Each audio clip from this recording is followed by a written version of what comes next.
Hi hello welcome to current TV news. వైఎస్ఆర్సీపీలోకి Vijayasai Reddy, Sajjala out, Vijayasai Reddy in. ఇద్దరు కూడా రైట్ అండ్ లెఫ్ట్ అని చెప్పాలి జగన్మోహన్ రెడ్డి గారికి. ఇంకా వైఎస్ఆర్సీపీ పార్టీకి అయితే రెండు మూల స్తంభాలు అని చెప్పాలి. అటు ఫౌండేషన్ నుంచి పార్టీ పెట్టక ముందు నుంచి కూడా ఆయనకి చాలా బలంగా నిలబడినటువంటి వ్యక్తులు వీళ్ళు. ఇప్పుడు దీంట్లో ఒకళ్ళు ఆల్రెడీ బయటికి వెళ్ళిపోయారు, ఇంకొకళ్ళు బయటకు పంపించి ఆ బయటికి వెళ్ళినటువంటి విజయసాయి రెడ్డి గారిని లోపలికి తీసుకోవాలనేటువంటి ప్రయత్నాలు జరుగుతున్నాయి. ఎందుకు ఏంటి అనేది కొంచెం క్లుప్తంగానే మాట్లాడుకునేటువంటి ప్రయత్నం చేద్దాం. విజయసాయి రెడ్డి గారు మన జగన్మోహన్ రెడ్డి గారికి చాలా అత్యంత సన్నిహితులు. ఎంత సన్నిహితులు అంటే వాళ్ళ నాన్నగారు అంటే రాజశేఖర రెడ్డి గారు అధికారంలో ఉన్నప్పుడు 5 ఏళ్లలో కొన్ని వేల ఆల్మోస్ట్ లక్షల కోట్లు ఎలా సంపాదించవచ్చు, తండ్రి అధికారాన్ని అడ్డం పెట్టుకుని ఎన్ని రకాలుగా సంపాదించవచ్చు అనేది ఆయన ప్రాక్టికల్గా చేసి చూపించి ఆ తర్వాత జైలుకి వెళ్ళారు. జగన్మోహన్ రెడ్డి గారితో పాటు ఆయన A2గా ఉన్నారు.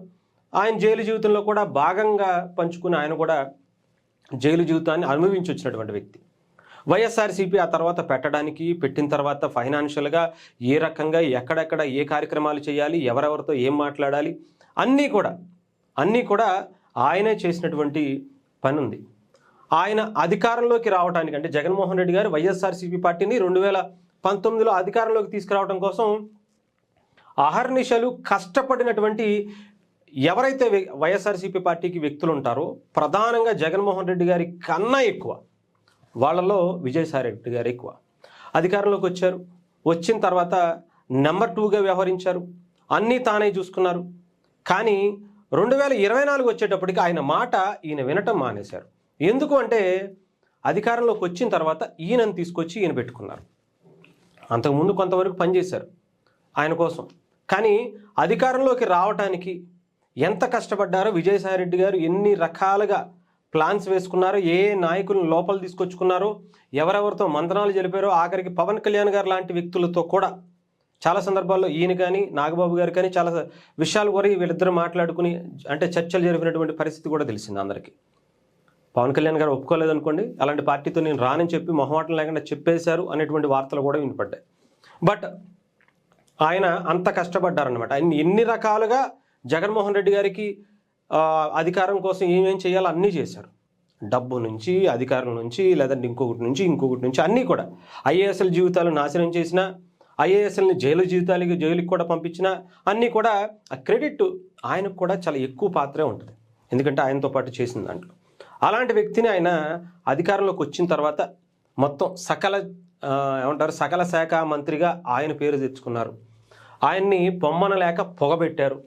పొగబెట్టిన తర్వాత ఏమైంది, లాస్ట్కి వచ్చేపాటికి అధికారాన్ని కోల్పోయి 11 సీట్లకి పరిమితం అయిపోయి వైఎస్ఆర్సీపీ చరిత్ర మొత్తం కంప్లీట్గా నిర్వీర్యం అయిపోయేటువంటి పరిస్థితికి వచ్చేసింది. ఇప్పటికి ఏం చెప్తున్నారో తెలియట్లా, ఏం చేస్తున్నారో తెలియట్లా. మావిగన్ అంటారు, ఎయిర్పోర్ట్ నాదే అంటారు, నిన్న పోలవరం నాదే అని చెప్పి దాని మీద మాట్లాడుతున్నారు, లేదంటే ఇంకొకటి ఏదో చెప్తారు, అప్పుడేమో 3 రాజధానులు అన్నారు, ఇప్పుడు ఇంకొకటి అంటున్నారు, ఏది పడితే అది చేసేస్తున్నారు.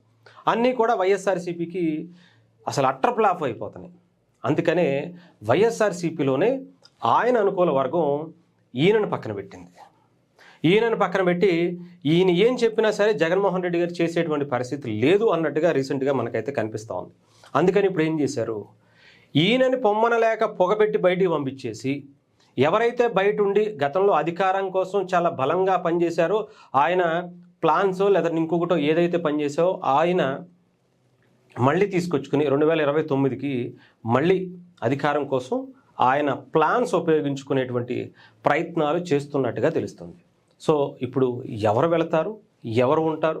మరి ఆయన చాలా విమర్శలు చేసి ఇప్పుడు మళ్ళీ వస్తారా అంటే చెప్పలేం. చాలా మద్యం స్కాములకు సంబంధించి ఇంకొక దాంట్లో చాలా ఆరోపణలు కూడా ఉన్నాయి. మరి ఇప్పుడు ఆయన బయటకు వచ్చి కొత్త పార్టీ పెడతారనేటువంటి ఆలోచనలు కూడా ఉన్నాయి.